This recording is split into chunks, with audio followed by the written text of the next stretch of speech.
بسم الله الرحمن الرحيم. அஸ்ஸலாமு அலைக்கும் வரஹ்மத்துல்லாஹி வபரகாத்துஹு. அன்பிற்குரிய சகோதர சகோதரிகளே,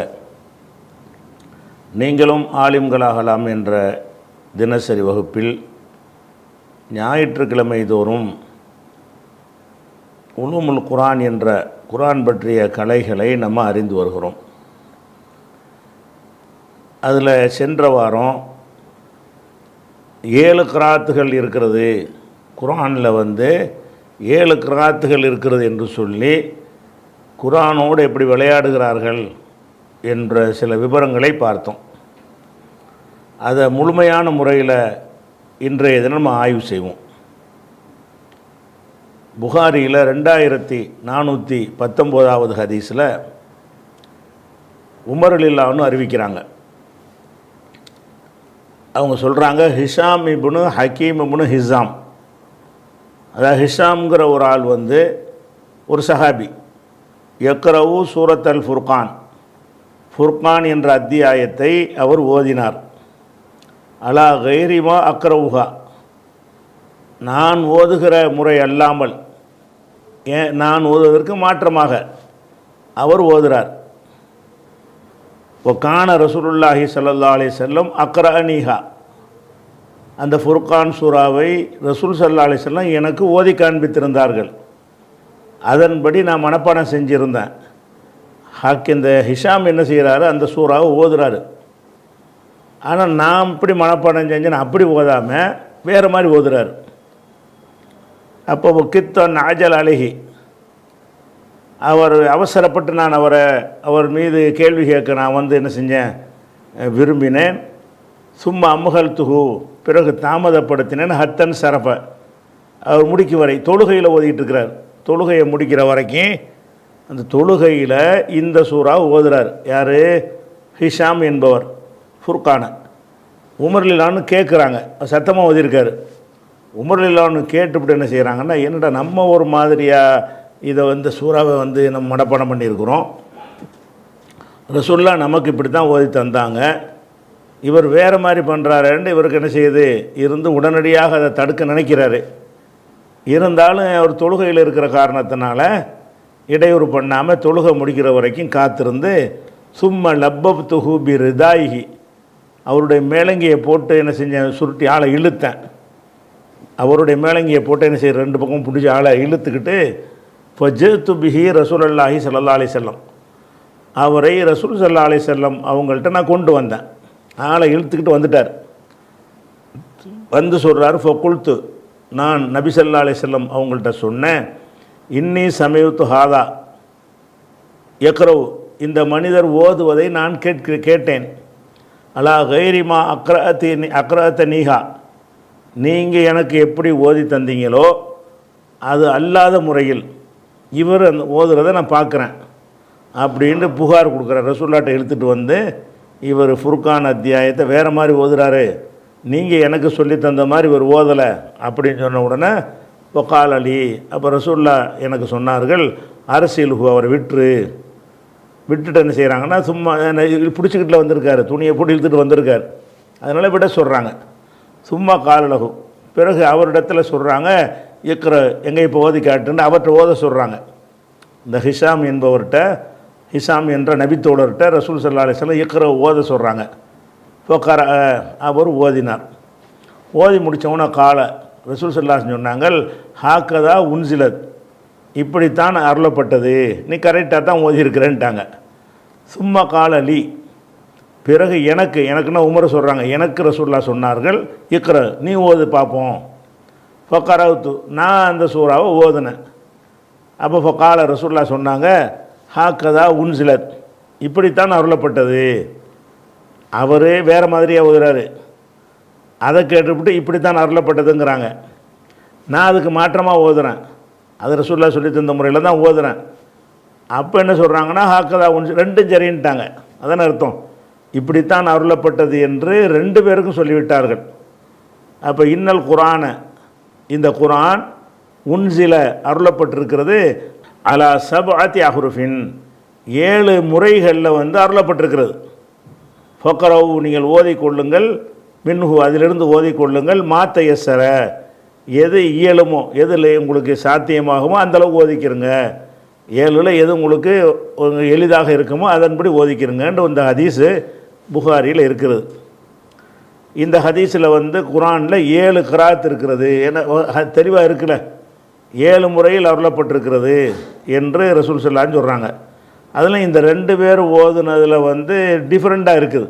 அவர் ஒரு டைப்பாக ஓதுறாரு, இவர் ஒரு டைப்பாக ஓதுறாரு, ரெண்டுமே சரின்னு அங்கீகரிக்கிறார்கள். அப்போ இந்த 7 முறையில் அருளப்படுச்சுன்னா என்ன, இதுதான் அந்த 7 கிராத் என்பதற்கு ஒரு ஆதாரமாக வைக்கக்கூடிய செய்தி இதுதான். இந்த கருத்தில் வரக்கூடிய ஏராளமான ஹதீஸுகள். இதே மாதிரி இன்னொரு ஹதீஸை கூட பாருங்கள், 3219, அதுவும் புகாரில் தான் இருக்குது. அக்ரா இப்னு அப்பாஸ் அறிவிக்கிறாங்க, அக்ரானி ஜிப்ரீலு அலா ஹர்ஃபின், ஜிப்ரீல் அவர்கள் ஒரு முறையில் எனக்கு ஓதி காட்டின, ஹர்ஃபுண்டா முறை, அலா ஹர்ஃபின்னா அலா ஹர்ஃபின் வாஹிதின் ஒருமையாக இருக்கல, ஒரு முறையில் எனக்கு ஓதி காட்டினார்கள். ஃபலம் அசல் அஸ்தசீதுஹு, நான் அதிகப்படுத்தி கேட்டுக்கொண்டே இருந்தேன். ஹத்தன் தஹா இலா சபாத்தி அஹ்ருஃபின், 7 முறை வரைக்கும் வந்தார்கள். இது ஒரு தடவை இந்த மாதிரி ஓத சொல்கிறீங்க, இது பத்தாது, இன்னும் கொஞ்சம் அதிகமாக்கி எனக்கு தாங்கன்னு கேட்குறாங்க. அவர் என்ன செய்கிறாருன்னா 7 விதமாக ஓதி காட்டுறார். ஹத்தன் தஹா, அவர் முடிவுக்கு வந்தார், இலா சபாத்தி அஹ்ருஃபின், 7 முறைகள் வரைக்கும் வந்துட்டார். அப்போ ஒரு முறையில் ஓதி காட்டுறாரு, இல்லை இன்னும் ஒரு அதிகமாக்கித்தாங்க, ரெண்டு ஓதி காட்டுறாரு, இன்னொரு ஸ்டைலில் ஓதுறாரு, இன்னொன்று ஓதுறாரு, இப்படி 7 ஓதிவிட்டார். இதை வந்து ரசூல் ஸல்லல்லாஹு அலைஹி வஸல்லம் சொன்னதாக இப்னு அப்பாஸ் அறிவிக்கிறாங்க. இது புகாரியில் வந்து 3219 இருக்கிறது, 4991 ஹதீஸ்லையும் இருக்கிறது. அப்போ இது அல்லாஹ்விடமிருந்தே 7 விதமாகவும் ஓதுறதுக்கு அருளப்பட்டிருக்கிறது, ஜிப்ரீல் மூலமாகவே வந்து சொல்லித்தரப்பட்டிருக்கிறது. அப்படின்னு சொன்னால் 7 கிராத்து இருக்கிறது, 7 கிராத்து இருக்குங்கிறாங்க. இந்த ஹதீஸிலேருந்து 7 முறைன்னு வருதில்ல, இதையும் ஒரு ஆதாரமாக எல்லாம் ஒரே கருத்துப்பட உள்ளது தான். அதே மாதிரி வந்து இதே உமர்லினான ஹதீஸ் வந்து 4992 வருது. உமர்லிலானு ஹிஷாம் சம்மந்தப்பட்ட ஹதீஸ் வந்து 4992 வேறு வார்த்தைகளை கொண்டு வருகிறது. அதே கருத்து தான், அதையே திருப்பி சொல்ல தேவையில்லை. அதே மாதிரி வந்து முஸ்லீமில் என்ன இருக்குதுன்னு கேட்டால் ஒரு ஹதீஸ் இருக்குது. என்ன இருக்குதுன்னு கேட்டால் ரசூல் ஸல்லல்லாஹு சொல்கிறாங்க, ஜிப்ரீல் அலைஹிஸ்ஸலாம் வந்தவுடனே இன்னல்லாஹ யஅமுருக அன் தக்ரா உம்மத்தக்கல் குர்ஆன அலா ஹர்ஃபின், உன்னுடைய உம்மத்துக்கு வந்து இந்த குர்ஆனை ஒரு முறையில் ஓதுமாறு அல்லாஹ் வந்து கட்டளையிட்டான் என்று ஜிப்ரீல் அலைஹிஸ்ஸலாம் சொல்கிறாங்க. அப்போ ரசூலுல்லாஹ் சொல்கிறாங்க, அஸ்ஸலுல்லாஹு மாஃபாத்தஹு, நான் அல்லாஹ்ட்ட மன்னிப்பு கேட்குறேன், மகஃபிரத்தஹு இன்ன உம்மத்தி லா துதீகு தாலிக, என் உம்மத்து வந்து இதுக்கு சக்தி பெற மாட்டார்கள், இந்த ஒரு முறையில் தான் ஓதணும்னு சொன்னால் அது அது கஷ்டம் அப்படிங்கிறாங்க. இந்த வார்த்தையெல்லாம் நீ கவனத்தில் வச்சுக்கணும், இதனுடைய அர்த்தம் என்னன்னு வழங்குறதுக்கு. அப்போ மக்களுக்கு கஷ்டமாக இருக்கும் என்று சொல்லும்போது தான் அப்போ சும்மா தாகு சானியா, அப்புறம் வந்து 2வது ஜிப்ரீல் வரும்போது என்ன செய்கிறாங்கன்னா அப்போ 2 முறையில் ஓதிக்க அப்படின்னு சொல்லி அந்த 2 முறையில் ஓதி காட்டுறாங்க. அதுக்கப்புறம் வந்து ரசூலுல்லாஹ் சொல்கிறாங்க, நான் அல்லாஹ்ட்ட நான் மன்னிப்பு கேட்குறேன், 2 பத்தாது, என் உம்மத்துக்கு சக்தி பெறாதுன்றது 3வது தடவை வந்து என்ன செய்கிறாருன்னா இது மாதிரி வந்து 3 முறையில் ஓதிக்க, அன் தக்ரா உம்மத்தக்கல் குர்ஆன அலா சலாசத்தி அஹ்ருஃபின், 3 முறையில் ஓதிக்கன்னு அவர் ஜிப்ரீல் சொல்கிறார். இப்படியே சொல்லிக்கிட்டே வந்து கடைசியில் என்ன வந்துருச்சுன்னா 4 முறை 5 முறை 6 முறைன்னு வந்து கடைசியாக வந்து முருக்கன் தக்ரா உம்மத்தக்கல் குர்ஆன அலா சபாத்தி அஹ்ருஃபின், உனது உம்மத்துக்கு இந்த குர்ஆனை வந்து 7 முறையில் ஓதுவதற்கு அல்லாஹ் வந்து அனுமதிக்கிறான் அப்படின்னு சொல்லி 7 முறையிலையும் குர்ஆனில் 7 கிராத் இருக்குன்னா 7ம் அல்லாஹ்வால் அருளப்பட்டது தான் அப்படிங்கிற மாதிரி அந்த ஹதீஸ் சொல்கிறது. சொல்லிவிட்டு அதே ஜிப்ரீல் தான் சொல்கிறாங்க, ஃபையுமா ஹர்ஃபின் கரவு அலைஹி, அந்த 7ல் எந்த முறையில் அவர்கள் ஓதினாலும் ஃபகத் அசாபு, அவங்க சரியாகத்தான் செய்கிறார்கள், அவங்க எந்த முறையில் ஓதினாலும் அவங்க சரியாகத்தான் செய்கிறார்கள்னு ஜிப்ரீல் சொல்கிறாங்க. அப்போ இந்த ஹதீஸ், இந்த உதாரணத்துக்கு சில ஹதீஸை எடுத்து காட்டியிருக்கிறோம், ஏராளமாக இருக்குது. இதே தான் விஷயம், உழவு தான், இந்த ஹதீஸ் தான் ஏராளமாக என்ன இருக்கிறது, இந்த ஹதீஸ் வந்து வந்திருக்கிற பல நூல்களில் வந்திருக்குது. அப்போ குரான் வந்து ஒரு முறையில் அருளப்படவில்லை, 7 முறையில் அருளப்பட்டிருக்குது அப்படிங்கிறத வைத்து கொண்டு தான் 7 கிராத்து என்று சொல்லி குரானை பலவிதமாக ஓதிக்கொண்டு இது ஒரு கிராத்தில் அப்படி ஓதலாம், ஒரு கிராத்தில் இப்படி ஓதலாம் என்றெல்லாம் சொல்கிறார்கள். அப்போ இந்த ஹதீஸுடைய அர்த்தம் என்ன? 7 முறையில் அருளப்பட்டதுடைய அர்த்தம் என்னென்னா, இப்போ உதாரணமாக வந்து இந்த கிராத்துன்னு ஓதுறாங்கல்ல, அது என்ன மாதிரிலாம் கிராத்துன்னு ஓதுறாங்கன்னா, ஒரு வார்த்தையை சேர்க்குறாங்க, 2 வார்த்தையை சேர்த்து ஓதுறாங்க, 2 வார்த்தையை விட்டுட்டு ஓதுறாங்க. இது எல்லாமே அருளப்பட்டுச்சுன்னு சொன்னால் அப்போ குரான் பாதுகாக்கப்பட்டது ஆயிரும். 7 முறையில் அருளப்பட்டதுக்கு வந்து அது எப்படிப்பட்டதாக இருக்குன்னு, குரானுடைய பாதுகாப்புக்கு கேள்விக்குறியாக்குற விதமாக இருக்கக்கூடாது. 7 கிராத்துங்கிறது 7 முறையில் அருளப்பட்டது நிஜம். அதே நேரத்தில் அல்லாஹ் என்ன செய்கிறான், குரானில் 15:9 சொல்லுகிறான், இன்னா நஹ்னு நஸ்ஸல்னா திக்ர வ இன்னா லஹு லஹாஃபிதூன். இந்த அறிவுரையை நாமே இறக்கினோம், நாமே பாதுகாப்போம். அப்போ இந்த குரானை நாம் இறக்கணும், நாம் பாதுகாப்போம்னு அல்லாஹ் சொல்லிட்டான். அப்படி சொல்லிகிட்டு இருக்கும் பொழுது ஒரு குரானுடைய வசனத்தில் 8 வார்த்தை இருக்கிற ஒரு வசனத்தில் வந்து இது ஒரு கிராத்து, இன்னொரு வார்த்தையை ஒருத்தர் சேர்த்து 9 வார்த்தையை போட்டுவிட்டு இது ஒரு கிராத்துன்னு சொன்னால் அப்போ குரானுடைய பாதுகாப்பு கேள்விக்குறியாகுது. அப்போ 7 முறையில் அருளப்பட்டது என்பதை நம்ம நம்பணும். அதே நேரத்தில் வந்து குரான் பாதுகாக்கப்பட்டதுங்கிறதுக்கு மாற்றமாக அது வரக்கூடாது. இதை நீங்கள் 7 முறை என்னங்கிறதை நம்ம அலட்சிய இந்த ஹதீஸை நிராகரிக்க முடியாது. 7 முறையில் அருளப்பட்டதுங்கிறத அதை ஏற்றுக்கொள்ளவும் வேணும்.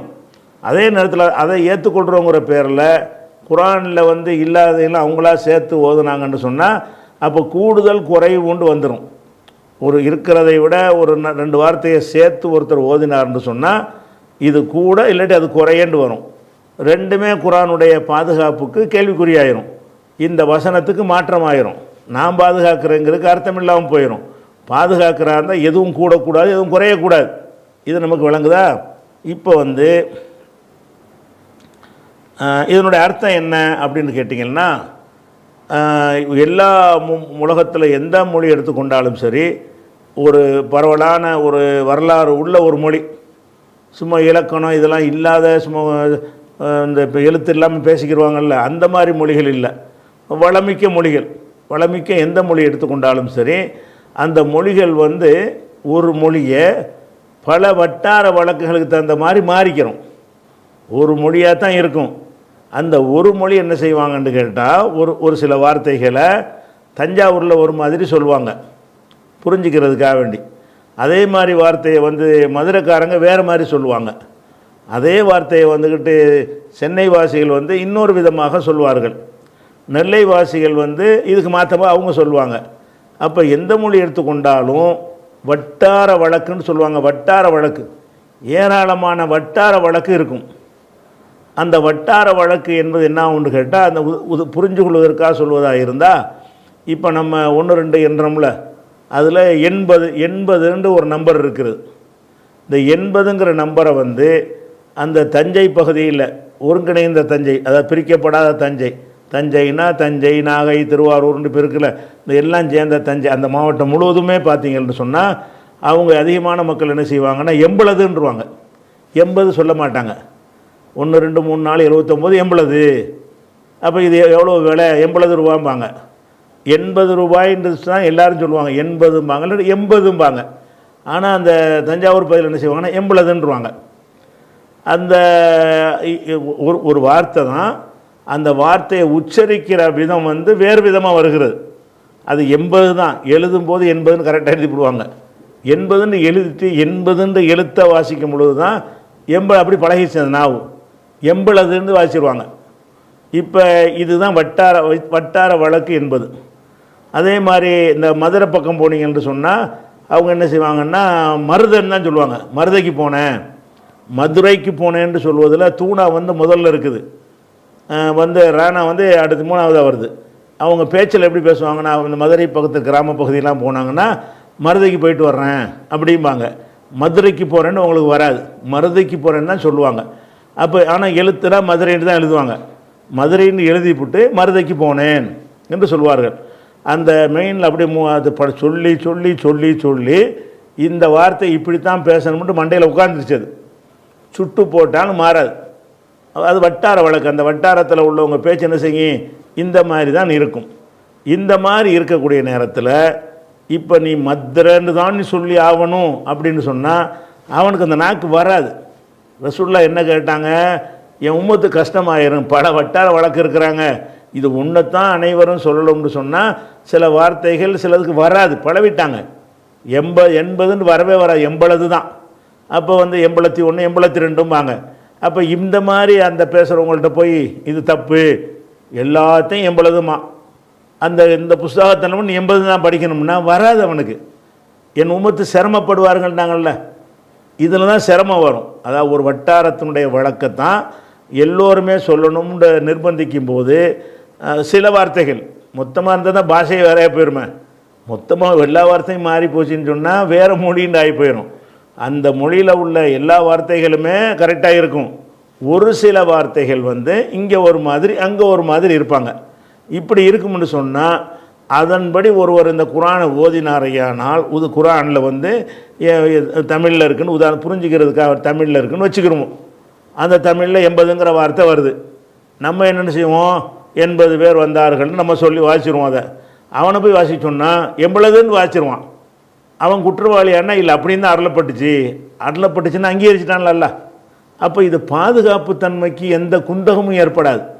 அவன் உச்சரிக்கிற விதத்தில் மாறுபட்டவனாக இருக்கிறான். 7 விதமான வட்டார வழக்குகள் இருந்தன. அந்த வட்டார வழக்குகளில் ஒரு வட்டார வழக்கில் தான் இதை சொல்லணும் அப்படின்னு சொன்னால் அப்போ என்னவாயிரும்னு கேட்டால் மற்ற 6 வட்டாரத்துக்காரனு கஷ்டமாக போயிடும். அப்போ எல்லா வட்டார வழக்குலையும் நீங்கள் சொல்லிக்கிறலாம் அப்படின்னு அனுமதி கொடுத்தோம்னு சொன்னால் அந்தந்த சொற்களை அவன் வட்டார வழக்குப்படியே உச்சரிச்சுக்கிடுவான். இது குரானுடைய பாதுகாப்பு தன்மைக்கு எந்த ஒரு குந்தகத்தையும் ஏற்படுத்தாது. குரானில் எதுவும் அதிகரிக்காது. அந்த சொல்கிற வார்த்தை இவன் இப்படி சொல்கிறான், அதையே அப்படி சொல்கிறான், அவ்வளவுதான். மருதைக்கு போய் குருதை வாங்கிட்டு வந்தேன்பாங்க. அப்போ இவன் மதுரைன்னு எழுதி மருதைன்னு வாசிச்சான்னு சொன்னால் அவனை சொட்டு போட்டாலும் வராது, மருதன்னு தான் சொல்லுவான் அவன். அப்போ குரானில் அது மாதிரி ஒரு வார்த்தை வந்துச்சுன்னு வைங்களேன், அந்த பகுதியில் உள்ளவன் இப்படி தான் சொல்லி பழவி இருந்தான் என்று சொன்னால் அந்த வார்த்தையை அப்படி தான் என்ன செய்வான், சொல்லுவான். அப்போ இதெல்லாம் குற்றம் பிடிச்சி இந்த ஒன்றில் தான் சொல்லணும்னு நீங்கள் ஆக்குனீங்க என்று சொன்னால் என் உம்மத்துக்கு கஷ்டமாயிரும். உம்மத்துக்கு கஷ்டம் எதில் வரும், அவன் பழகாத ஒரு வார்த்தையை போதணும்னு நிர்பந்தப்படுத்தினா தானே கஷ்டம் வரும். ரசுல்லா அதிகரித்து கேட்கும்போது முஸ்லீமில் வர்ற ஹதீஸ் படித்தேன்ல, அதில் என்ன காரணம் சொன்னாங்க, என் உம்மத்துக்கு இதனால் கஷ்டமாயிரும், அதனால் நீங்கள் இன்னும் கொஞ்சம் அதிகப்படுத்துங்கன்னா இன்னும் சில வட்டார வழக்குகள் தான். இந்த வாழைப்பழம் இருக்கிறது. இந்த வாழைப்பழம்ங்கிறது என்ன செய்வோம், சில பகுதியில் வாழைப்பழம்னு கரெக்டாக வாசிடுவான், ஒரு பகுதியில் என்ன செய்வான் வாழைப்பழம்னு தான் சொல்லுவான். அது மாதிரி இப்போ குரானில் வாழைப்பழம்னு தமிழில் இருக்குன்னு வச்சுக்கிடுவோம், அதில் வாழைப்பழம்னு வருதுன்னு வைங்க, அதை எப்படி சொல்லுவான், ஒருக்கான வாழைப்பழம்னு கரெக்டாக சொல்லுவான். இன்னொருக்காரன் என்ன செய்வான்னா வாழைப்பழம்னு சொல்லுவான், லானா போட்டு சொல்லுவான். இப்படித்தான் செய்யணும், இப்படி தான் வராதவனுக்கு நாக்கு வராத கஷ்டமாக போயிருமே. அப்போ வாழைப்பழம்னு எழுதி வாழைப்பழம் உன் ஊரில் உள்ள வழக்கு அப்படின்னா சொல்லிட்டு போ, அனுமதிக்கப்பட்டது. இன்னொருத்தர் என்ன செய்வான்னா வாசப்பசம்பாங்க, அந்த அந்த ஷானா போட்டு வாசிப்பாங்க. அவனுக்கு அப்படி தான் வரும், அந்த சொல்ல அப்படி தான் பழகிருக்கிறாங்க. இந்த சிறப்பு ழகரம் சாணாவாக மாறிக்கிறோம். அப்படி சில வட்டாரங்கள் இருக்கிறது. இந்த மாதிரி விஷயத்தை அது குறிக்குது என்று சொன்னால் அது முரண்பாடாக வராது. குரானுடைய பாதுகாப்புக்கு எந்த ஒரு குந்தகமும் ஏற்படாது. அந்த ஹதீஸில் எதுக்காக ரசூல் அதிகமாக கேட்டாங்க என்று கேட்டால் மக்களுக்கு சிரமத்துக்கு தான் கேட்டாங்க. சிரமம் எப்போ வரும், அவன் பழகாத ஒரு உச்சரிப்பில் அவனுக்கு நிர்பந்தப்படுத்தினா தான் அவனுக்கு சிரமம் வரும். ஒரு பகுதியில் சில வார்த்தைகளை நம்ம நாக்கில் வராது, அப்படி பழவிட்டான். அந்த மாதிரி பழவனவன்ட்ட போய்கிட்டு இல்லை இப்படித்தான் நீ சொல்லணும் அப்படின்ட்டு கட்டாயப்படுத்தணும்னு சொன்னான். அப்படி தான் கட்டாயப்படுத்தப்பட்டுச்சு ஆரம்பத்தில். இது கஷ்டம்னு ரசூல்லா சொன்ன பிறகு அந்த வட்டாரம் மொத்தம் 7 வட்டார வழக்கு இருந்திருக்கு. 7 விதமாக ஒதுக்கிருங்கன்னு நல்லா என்ன செய்யணும் அதிகப்படுத்தி கொடுத்துட்டான். இப்படி நம்ம புரிந்து கொண்டோமையானால் இது குற்றம் இல்லை. இன்றைக்கும் கூட நீங்கள் என்ன செய்வீங்கன்னா குரானில் இது அரபி வழக்கு இல்லை, நீங்கள் புரிஞ்சுக்கிறதுக்காக ஜாலின்னு படிப்பாங்க உருதுக்கார ஆளுக்கு. உலல்லாலின்னு படிக்காமல் என்ன செய்வாங்கன்னா உலசாலீன், அவன் அவன் வட்டார வழக்கு அதுதான் அப்படிங்கிற மாதிரி எல்லாம் இருக்கத்தான் செய்கிறது. அதே மாதிரி வந்து ஒலுஹா ஒஷம்சி ஒலுஹாஹாங்கிறது காண்டு படிப்பாங்க எகிப்துக்காரங்க, ஒலுகாகாம்பாங்க. இந்த காங்கிறது அரபியில் இல்லை, அவங்க இந்த காண்டு வாசிப்பானுவோம்.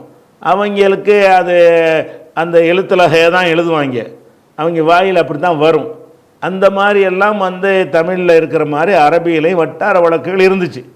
அப்போ வட்டார வழக்கு என்ற அடிப்படையில் தான் இதை ரசூலுல்லாஹ் சொல்லியிருக்காங்களே தவிர இவங்க என்ன செய்கிறாங்க தெரியுமா, நீங்கள் லைஸ் அலைக்கும் ஜுனாகுன் அன் தபுத்தகு ஃபதலம் ரப்பிக்கும், இது ஒரு வசனம். இதை இப்னு அப்பாஸ் எப்படி ஓதுவார்னு கேட்டால் ஃபதலம் ரப்பிக்கும் ஃபி மவாசிமில் ஹஜ்ஜின்னு சேர்த்து ஓதுவார் அப்படிங்கிறாங்க. கேட்டால் அது ஒரு கிராத்துங்கிறாங்க. ஏங்க இதெல்லாம் வந்து மக்களுக்கு தெரிகிற விஷயமா? அதை ஒரு மாதிரி இதை ஓதிட்டு போகிறான். இதில் வந்து எதில் மக்களுக்கு கஷ்டம் வரேன்? ஃபதலம் ரப்பிக்கும்னு சொல்லி இப்னு அப்பாஸ் ஓதுன அந்த ஒரு சொல்லையும் ஓத அனுமதிச்சா அதுதானே கஷ்டமாக போகும். கஷ்டம் எது? இருக்கிற வார்த்தையை குறைக்கிறது, இல்லாத வார்த்தையை சேர்க்கறதுன்னு வந்தால் தானே அது என்னடா இப்படி சொல்கிறது அப்படி சொல்கிறதுன்னு மக்களுக்கு கஷ்டம் குழப்பம் அதிகமாகும். இவங்க அதை பிடிச்சிக்கிட்டு கிராத்துங்கிறாங்க. ஒருத்தர் மிஸ்டேக்காக தப்பாக ஓதிட்டாருன்னு சொன்னால் அதை பிடிச்சி என்ன செய்கிறாங்கன்னா 7 கிராத்து அந்த லிஸ்ட்டில் வைக்கிறாங்க. அதெல்லாம் குரானுடைய பாதுகாப்புக்கு அது என்னென்ன மாதிரிலாம் ஓதிருக்கிறாங்கன்னு ஒரு லிஸ்ட்டை நான் தர்றேன். எப்படியெல்லாம் குரானில் கிராத்துங்கிற பேரில் செஞ்சுருக்கிறாங்க என்று ஒரு ஆதாரபூர்வமான ஹதீஸ்களில் வந்திருக்கக்கூடிய அந்த ஓதக்கூடியவர்களுடைய பிழைகள், அந்த பிழைகளை எல்லாம் கிராத்துன்ட்டாங்க. அவர் தப்பாக ஓதிட்டார்னு ஒருத்த வரையில் முடிச்சுட்டு போகாமல் அது ஒரு கிராத்துன்னு ஆக்கிட்டாங்க. இப்போ வந்து இது வட்டார வழக்க சொல்லுதுங்கிறத அறிஞ்சு கொள்வதாக இருந்தால், இப்போ வந்து குரான் தொகுத்த சம்பவத்தை உங்களுக்கு ஏற்கனவே விளக்கியிருக்கிறோம், வேறு பாடத்தில் இந்த பாடத்தெலாம் நினைக்கிறேன் விளக்கியிருக்கிறோம். உஸ்மான் ரலியல்லாஹு அன்ஹு தொகுத்தது, அபூபக்கர் தொகுத்தது, அதை பற்றி விளக்கியிருக்கிறோம். அந்த ஹதீஸ் புகாரில் 4987 வரும். அப்போ வந்து அப்போ என்ன செய்வாங்கன்னு கேட்டால், அது எழுதுறதுக்காக வேண்டி பிரதி எடுக்க சொல்லும்போது அப்போ என்ன செய்வாங்கன்னு கேட்டால், நீங்கள் எழுதுறதா இருந்தால் குறைஷிகளுடைய ஸ்டைலில் நீங்கள் எழுதிக்கிறீங்க, குறைஷுடைய மொழி நடையில் எழுதுங்கள். ஸைத் இப்னு சாபித்தும் மற்றவங்களும் முரண்பட்டீர்களே ஆனால் மதீனாவாசிகளுடைய நடையில் என்ன செஞ்சிடாதீங்க, எழுதிடாதீங்க, குறைஷ் நடையில் எழுதுங்க அப்படின்ட்டு உஸ்மான் சொல்லுவாங்க. அப்போ வட்டார வழக்கு இருந்திருக்குன்னு வழங்குதில்ல. உதாரணமாக 80 என்பதை 80ன்னு தான் நீங்கள் 80ன்னு எழுதிப்படாதீங்க. வாசிக்கிறதுனா 80ன்னு வாசிட்டு போகிறாங்க. நீங்கள் 80ன்னு தான் எழுதணும். 80 நான் வாசிக்கிறான்னு அப்படி எழுதிடக்கூடாது.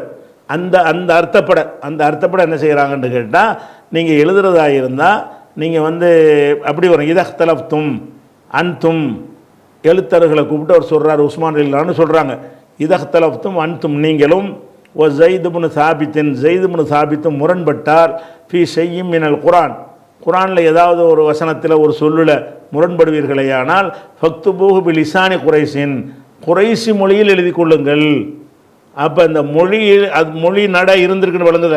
குறைஷிக்கு ஒரு நடை, வேறு சமுதாயத்துக்கு ஒரு நடை இருக்க போய் தானே இதை சொல்கிறாங்க. குறைஷ் நடையில் எழுதி கொள்ளுங்கள்.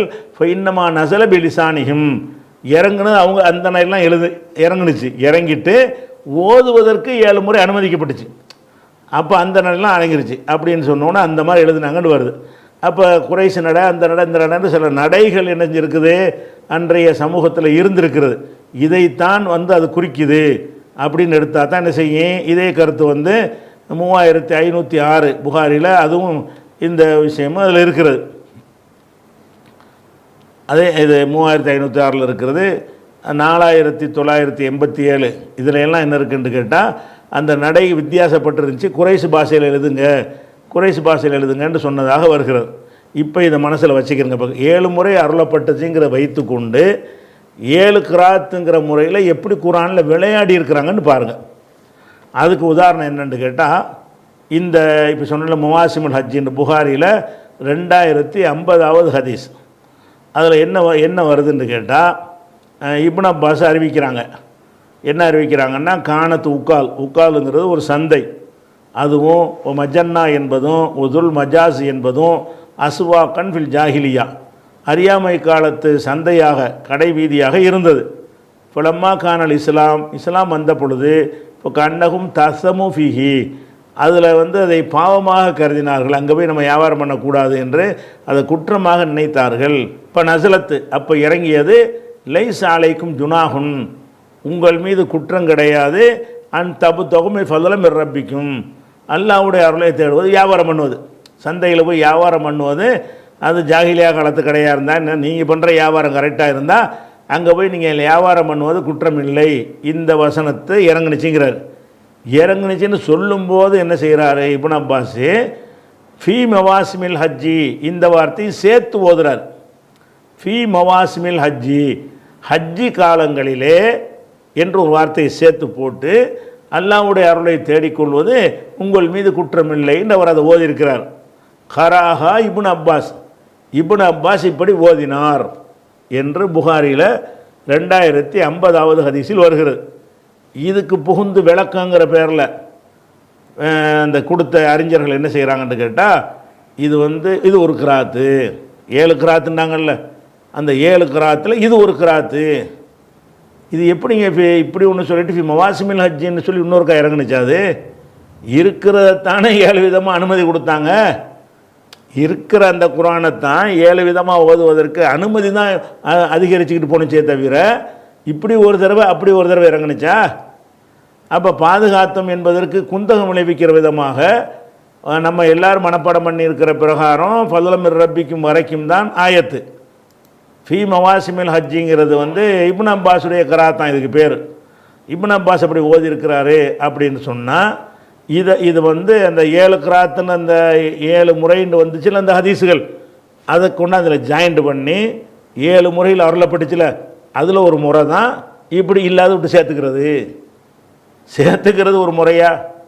சேர்த்துட்டாலே வேறுங்க. அது 7 முறைங்கிறது அந்த பேசிக்கை இருந்துக்கிட்டே இருக்கணும், முறை தான் மாறணும். இங்கே என்ன மாறுது? வசனமே கூடுகிறது. அப்போ இப்படி ஒரு ஹதீஸ் இப்னு அப்பாஸ் சொன்னார்ன்னு சொன்னால் நம்ம அதுக்கு பல விதமான விளக்கங்கள் கொடுத்து அதை சரி பண்ண முடியும். என்ன முடியும்?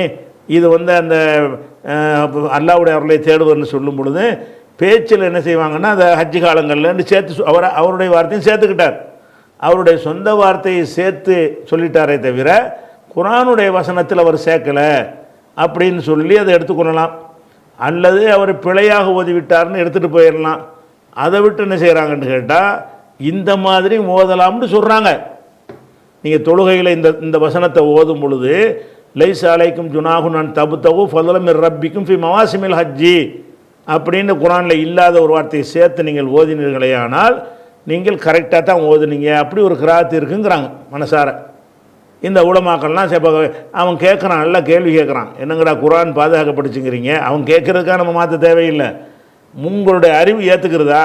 இதுதான் இது எப்படி இவர் கண்டுபிடிச்சார் ஃபி மவாசிமில் ஹஜ்ஜின்னு? இவருக்கு மாத்திரம் இருக்கிறதையே ஃபஸ்லண்டு படித்தார்னு சொன்னீங்கன்னா அது ஒரு விஷயம்.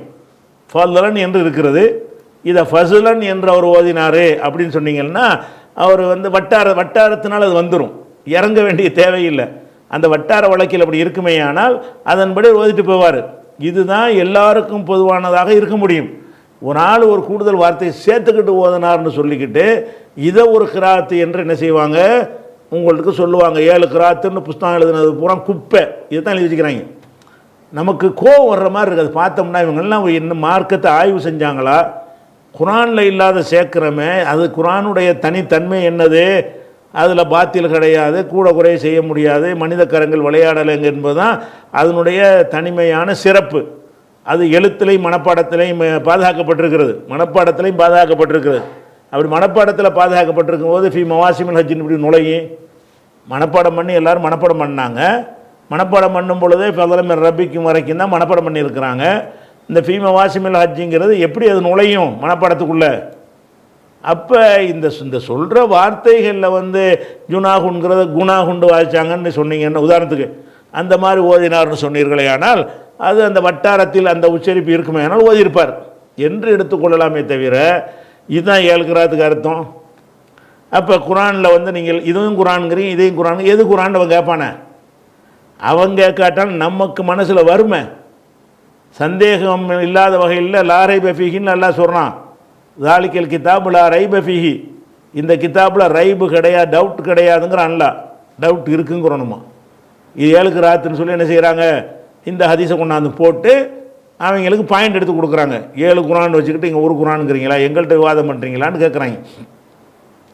அடுத்து இன்னொரு ஹதீஸை பாருங்கள், புகாரியில் 125வது ஹதீஸ். அதில் என்னென்னு கேட்டால், அதில் வந்து பெரிய ஹதீஸு, அதனுடைய சாராம்சம் என்னென்னு கேட்டால், இப்னு மசூது சொல்கிறாங்க, அப்துல்லான்னா இப்னு மசூது, பைனமான அம்சி மான் நபி ஸல்லல்லாஹு அலைஹி வஸல்லம், ரசூலுல்லாவோட நான் வந்து மதீனாவில் போய்கிட்டு இருக்கும் பொழுது, சரி அப்போ யஹூதிகளில் சில பேர் என்ன செய்கிறாங்கன்னா, இவர்கிட்ட ஒரு கேள்வி கேளுங்க அப்படிங்கிறாங்க. சில பேர் கேள்வி கேட்காதீங்கிறப்போ அவங்களுக்கு ஒரு சர்ச்சை நடக்குது. கடைசி என்ன செய்கிறாங்கன்னா, இந்த கேள்வியை கேட்குறாங்க. இதை நமக்கு தேவையான பாயிண்ட். யாபல் காசிம் ரூஹுண்டா என்ன, ரூஹுண்டா என்னன்னு கேட்குறாங்க. ரசூலுல்லாஹ் சும்மா மௌனமாக இருந்தாங்க.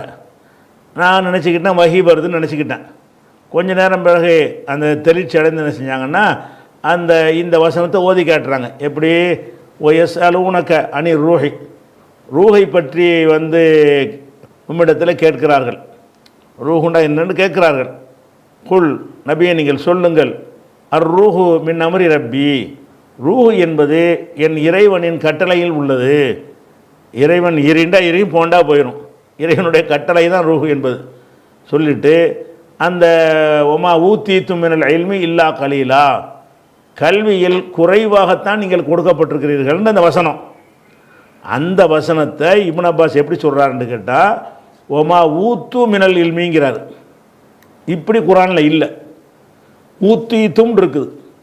அதாவது ஊத்து என்றால் அது காயிபு படற்கை, ஊத்தீத்தும் என்றால் முன்னிலை.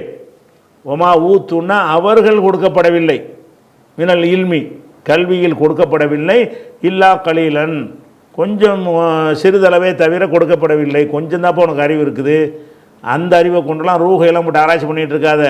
ரூஹுன்னா அல்லாவுடைய ஆர்டர், அவ்வளோதான்.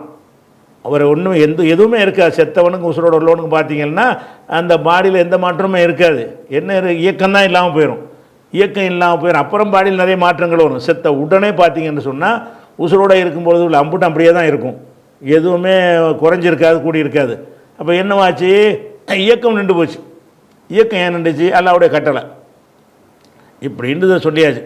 இப்போ இவர் என்னென்னு படிக்கிறார், இந்த ஆயத்தை இப்போ தான் இறங்குனுச்சு. அந்த ஆயத்து இறங்கின ஆயத்து எப்படி குரானில் இருக்குது, ஒமா ஊத்தீத்தும் மினல் இல்மி இல்லா கலீலா, இல்முல வந்து நீங்கள் கொஞ்சமாக தான் நீங்கள் கொடுக்கப்பட்டிருக்கிறீங்க, நீங்கள் என்று முன்னிலையாக அந்த வசனம் மக்கள்கிட்ட பேசுகிறது. இவர் ஓதுனதில் எப்படி வருதுன்னு கேட்டால், ஒமா ஊத்து மினல் இல்மி, இந்த ஊத்தீத்தும் என்பது ஊத்து என்று மாற்றி அவர் ஓதுறார். இதை சொல்லிவிட்டு இதை அறிவிக்கிற அறிவிப்பாளர் இருக்கார்ல, அவர் ஆமர்ஷன், இந்த ஆமர்ஷன் போட்டிருக்கல, அவர் எங்கே வர்றாரு, இங்கே வருவார் பாருங்கள். அந்த ஹதீஸுடைய அறிவிப்பாளரில் இந்த இருக்க ஆமர்ஷ் தான் ஒரு அறிவிப்பாளராக வர்றார். அதான் இப்னு மசூத்கிட்டேருந்து அல்கமா கேட்டு, அல்கமாட்டிருந்து இப்ராஹிம் கேட்டு, இப்ராஹிம்கிட்டேருந்து சுலைமான் கேட்டு, சுலைமான்கிட்ட இருந்து ஆமர்ஷ் கேட்குறார். இந்த ஆமர்ஷ் என்ன செய்கிறாருன்னா, இதை அறிவிக்கும் பொழுது அடுத்து வர ஆளுக்கு அறிவிப்பாளருக்கு ஒரு விளக்கம் கொடுக்குறாரு. என்ன விளக்கம் கொடுக்குறாருன்னு கேட்டால், என்ன இவர் ஒமா ஊத்து மினல் இல்மின்னு படிக்கிறார்ல, அவர் திருன்னு முழிப்பார். என்னடா குரானில் அப்படி இல்லை, இவர் வேறு மாதிரி படிக்கிறாரு. அதுக்கு விளக்கமாக ஆமர்ஷ் என்ன சொல்கிறாருன்னு கேட்டால், இந்த தப்பான ஆயத்தை தப்பாக ஓதிப்புட்டு காலல் ஆமர்ஷ் சொல்லுகிறார், ஹா கதா ஃபி கிராத்தினா, எங்கள் கிராத்தில் இப்படித்தான் இருக்கிறது. ஆமர்ஷ் சொல்கிறாரு, எப்படி சொல்கிறாரு, ஹா கதா ஃபி கிராத்தினா, எங்கள் கிராத்தில் இப்படி தான் இருக்கிறது.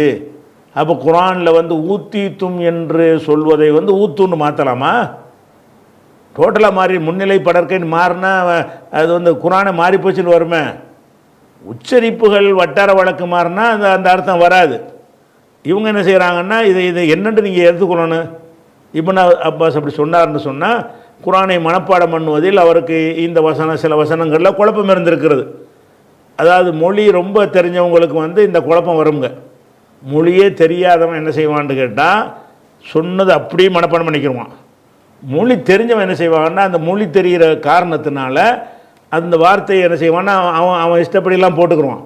இலக்கணத்தில் பிழை இல்லாத வகையில் என்ன செய்ய, அப்படி தெளிவாக மனப்பாடம் பண்ண முடியாது. யாருக்கு மொழி நல்லா தெரியாதோ அவனுடைய மனப்பாட சக்தி மொழி நன்கு அறிந்தவர்களை விட உறுதியானதாக இருக்கும். அதனால இவர் என்ன செய்கிறாரு, நல்ல விவரமான ஆளாக இருக்கிறாரா, ஊத்தூர்லாம் ஒரு கருத்தை தான் பார்ப்பார். அவர் ஊத்து அவர்கள் தான் இருக்கும் போல இருக்குது அப்படின்னு நினச்சவர் போட்டு விட்டார். அர்த்தம் தெரியாதவனுக்கு என்ன சொல்லப்பட்டுச்சுன்றே பார்த்துக்கிட்டு இருப்பான். அப்போ இவர்கிட்ட ஏற்பட்ட ஒரு மிஸ்டேக்குன்னு சொல்லி ஒருத்தவரில் முடிச்சுட்டு போயிடலாம். இதை ஒமா ஊத்து மினல் இல்மி இல்லா கலீலா என்று இப்போ நம்ம ஓதினார். அது மனித தவறு, மனிதன் என்ற முறையில் அவர்கிட்ட ஏற்பட்ட தவறு. நம்ம இதை எடுத்துக்கொள்ள வேண்டாம். நம்ம பாதுகாக்கப்பட்டு வழி வழியாக சங்கிலியாக வரக்கூடிய முஸ்ஹஃப் உஸ்மான்கிற மூலப்பிரதியில் இருக்கக்கூடிய அந்த ஒமா ஊத்தீத்தும் என்பதை நம்ம எடுத்துக்கொள்வோம்னா பிரச்சனை ஒன்றுமே இல்லை.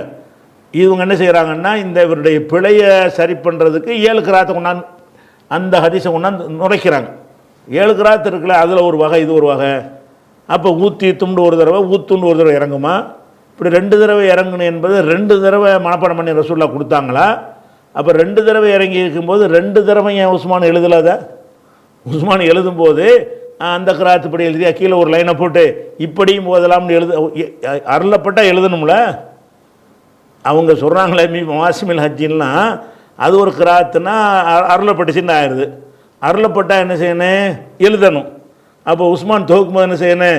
ஃபி மவாசிமில் ஹஜ்ஜிங்கிற அந்த வார்த்தையை சேர்த்து ஒரு எழுதிவிட்டு இன்னொரு கிராத்து என்று அது ஒரு அப்படி தான் எழுதுனா பாதுகாக்கணும்ல.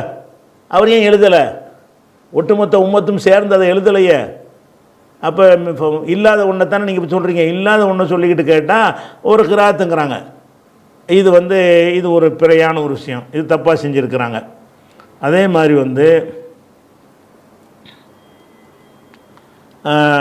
புகாரியில் பெரிய ஹதீஸு, அந்த ஹதீஸில் பெரிய ஹதீஸ்னால் எதுன்னு கேட்டால் மூசா நபி அந்த ஹலீர் சம்மந்தப்பட்ட ஹதீஸ் வரும்ல, அந்த ஹதீஸில் என்ன வரும்னு கேட்டால் ஒரு குரானுடைய வசனத்தை எடுத்து காட்டுவாங்க. அதாவது அந்த கப்பலையெல்லாம் என்ன செய்வான்டா அவர் ஹலூர் உடைக்குவார். ஏன் உடைச்சேன்னு கேட்கும்போது, நல்ல கப்பலையெல்லாம் அந்த ராஜா எடுத்துக்கிடுவான், சின்ன டேமேஜ் பண்ணோம்னா என்ன செய்ய மாட்டான், அதை தள்ளி விட்டுருவான் அப்படின்னு சொல்லிட்டு சொல்லுவார். அதே மாதிரி அந்த சிறுவனை பிடிச்சி கொன்றுவார். ஏன் அந்த சிறுவனை நீ கொன்றீங்க அப்படின்னு கேட்கும் பொழுது, அவர் ஒரு காஃபிராக இருந்தார், அவங்க பெற்றோர்கள் மூமின்களாக இருந்தாங்கன்னு சொல்லி அந்த மாதிரி ஒரு கருத்துப்பட ஒரு ஹதீஸ் வருது. அதில் என்ன இப்போ கான இப்னு அப்பாஸ் அவர்கள் எக்கரவு ஓதுவார்கள். கான அமாமகும் மலிக்குன். குரானில் என்ன இருக்குன்னு கேட்டால் கான வராகும் மலிக்கும். வரான்னா பின்னால், அமாம்னா முன்னால். அவர் குரானில் நீங்கள் எடுத்து பார்த்தீங்கன்னா இந்த கஹ்ஃபு சூராவில் உள்ள அந்த இடத்துல எப்படி இருக்கும்னு கேட்டால் கான வராகும் மலிக்குன் குள்ள சஃபீனை திண்டு இருக்கும். இப்னு அப்பாஸ் அந்த எப்படி வாசிப்பார்னு கேட்டால் அவர்களுக்கு பின்னால் மன்னர் இருக்கிறார்னு சொல்கிறதுக்கு பதிலாக முன்னால் பார். இப்போ கான அமாமகும் மலிக்குன், அவங்களுக்கு முன்னால் ஒரு மன்னர் இருக்கிறார்னு சொல்லி அதை வராங்கிற வார்த்தையை அமாமுன்னு மாற்றுறார். இது கிராத்தா? இது வட்டார வழக்கில் உள்ளதா? அது வேறையா? டிஃப்ரெண்ட்டாக வேறு சொல்லா? அது அந்த சொல்லுடைய திரிபா? சில சொல்லுகள் திரிபாய் வேறு மாதிரி ஒரு வடிவம் அப்படிப்பட்டதா? சொல்லே வேறையா? அர்த்தமே வேற, எதிர்மறையான அர்த்தம். முன்னே பின்னேண்டா ரெண்டுக்கு வெவ்வேறு அர்த்தம். இவர் என்னென்னு ஓதிருக்கிறாரு? இப்போ காண அமாமகும் மலி கொண்டு ஓதிட்டார். சரி, குள்ள சஃபீனத்தின் கஸ்பாண்டு தான் இருக்குது குரானில். இவர் என்ன செய்கிறாருன்னா சாலிஹத்தின்னு சேர்க்கிறார். இப்னு அப்பாஸ் ஓதும்போது இப்போ காண இப்னு அப்பாஸ் எக்கரோ இப்னு அப்பாஸ் ஓதுவார். அப்போ இப்னு அப்பாஸ் எப்படி ஓதுறாருன்னு கேட்டால் ஓ காண அமாமகும் மலிக்குண்டு ஓதுறார். குரானில் இருக்கிறது ஓ காண வராகும் மலிக்குண்டு இருக்கிறது, ஒரு மிஸ்டேக்கு. அப்படி ஓதிட்டு வர்ற யவ்ஹுது குள்ள சஃபீனத்தின் கஸ்பான்னு குரானில் இருக்குது. இவர் குள்ள சஃபீனத்தின் சாலிஹத்தின், நல்ல கப்பல் ஒவ்வொன்றையும், ஒவ்வொரு கப்பலையும் குரானில் இருக்குது. இவர் என்ன சரி இப்னு அப்பாஸ் ஓதுறாரு குள்ள சஃபீனத்தின் சாலிஹத்தின் கஸ்பான்னு ஓதுறாரு. இதை எடுத்து என்ன செய்வாங்கன்னா இது ஒரு கிராத்தான், இப்படி ஓதிக்கலாமா? ஒரு மனிதர் பிழையாக ஒன்றை ஓதிட்டார்னு சொல்லிட்டு போகிறத விட்டுவிட்டு இப்படியுமா அருளப்பட்டுச்சு இப்போ குரானில்? அப்போ குரான் பாதுகாக்கப்படலை, இவங்க தானே அந்த பாதுகாக்கப்படலைங்கிற பாயிண்ட் எடுத்து கொடுக்குறாங்க. அப்போ இதில் என்ன, இந்த இந்த ஒரு வசனத்தில் 2 பிழை விடுறார். எப்படி காண வராகும் மலிக்கும்னா அமாமகுன் மலிக்கும்ங்கிறார். யஹுது குள்ள சஃபீனத்தின் மட்டும் இருக்கிறது, குள்ள சஃபீனத்தின் சாலிஹத்தின் சொல்லி அவர் சேர்த்து ஓதியிருக்கிறார். இப்னு அப்பாஸ் ஓதினார். அதே மாதிரி அம்மல் குலாமு அந்த சிறுவனை பற்றி பேசும்போது எப்படி வரும்னா அம்மல் குலாமும் காண அபவாகு முமினைனின்னு இருக்கும். இவர் என்ன செய்கிறாருன்னா காண காஃபிரன் ஒன்று எக்ஸ்ட்ரா உள்ள சொருவிக்கிறார். அம்மல் குலாமும் காண காஃபிரன் காண அபவாகு முமினைனி காண காஃபிரன் குரானில் இல்லை. அம்மல் குலாமும் காண அபவாகு முமினைன்னு குரானில் இருக்கிறது. அந்த குரான் வசனத்தை ஓதி காட்டுறாரு. ஹிலர் சம்பவத்தை அறிவிக்கக்கூடிய இப்னு அப்பாஸ் ரசூலுல்லாஹ் சொன்னதாகவே இதை அறிவிக்கிறார். எப்படி அறிவிக்கிறாரு? அம்மல் குலாமும் காண காஃபிரன் காண அபவாகு முமினைங்கிற காண காஃபிரன் எங்கே இருக்குது? அது மக்களுக்கு கஷ்டமாக இருக்குங்கிறத தான் ரசூலுல்லாஹ் அதிகப்படுத்தி கேட்டாங்க.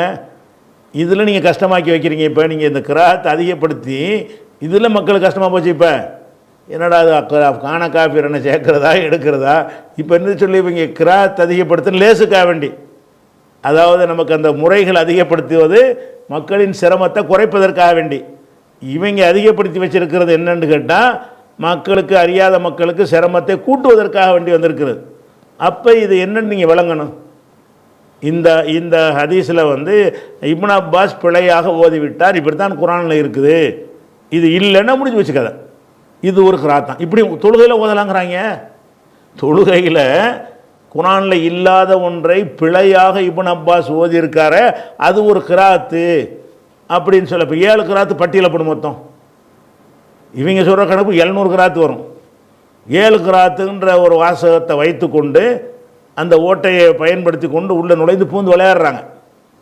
இன்னும் இவங்க என்னென்ன பண்ணியிருக்காங்க என்பதை என்ன செய்வோம், தொடர்ச்சியாக நம்ம பார்ப்போம் அடுத்த வாரத்துக்கு.